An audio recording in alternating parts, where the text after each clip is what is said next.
Give you a chance. Order. The Honourable Penny Sharpe. Madam President, my question is for the Minister for Planning. Can the Minister update the housing and land supply in Sydney?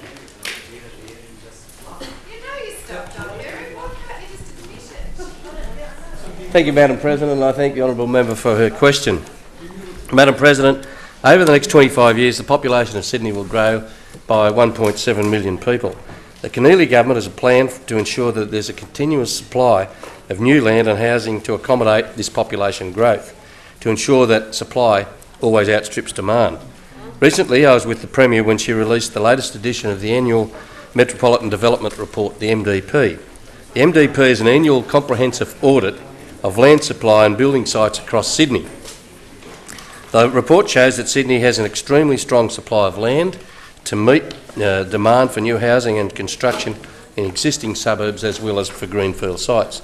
The report's two main conclusions are that the Sydney metropolitan area has a record level of zoned land for new housing construction in greenfield areas on Sydney's fringes, and in existing suburbs there's 125,295 new homes were either being planned or the land was being planned or built at major development sites as at the 30th of June 2008, which is the latest available data.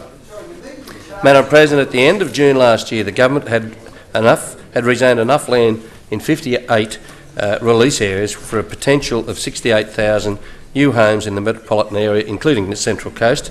Now that's equivalent to 9 years' supply. It's a record level of zoned land and well in excess of our benchmark of 60,000 potential dwellings. 57 of those 58 release areas in this category, enough for 56,000 potential dwellings, in a precinct that is serviced with trunk infrastructure, that is water and sewage infrastructure, is connected to the precinct.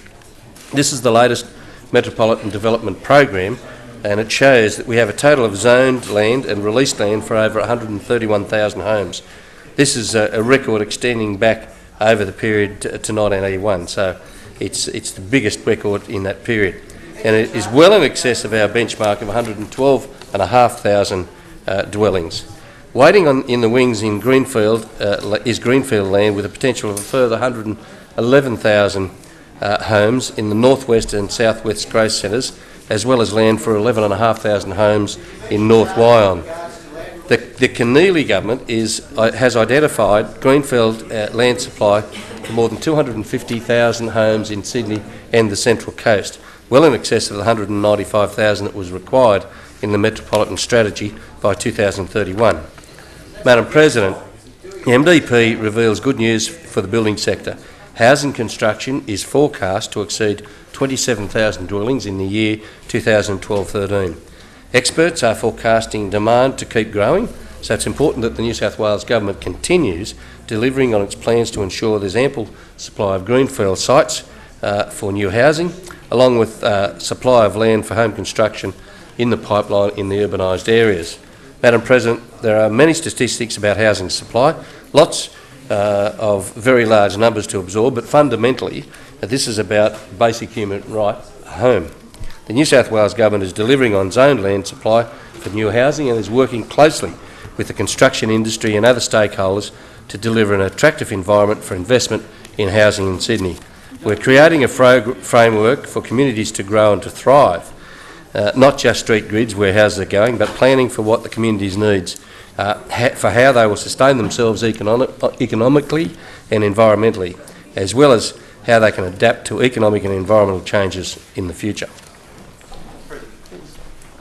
The Honourable Greg Pearce.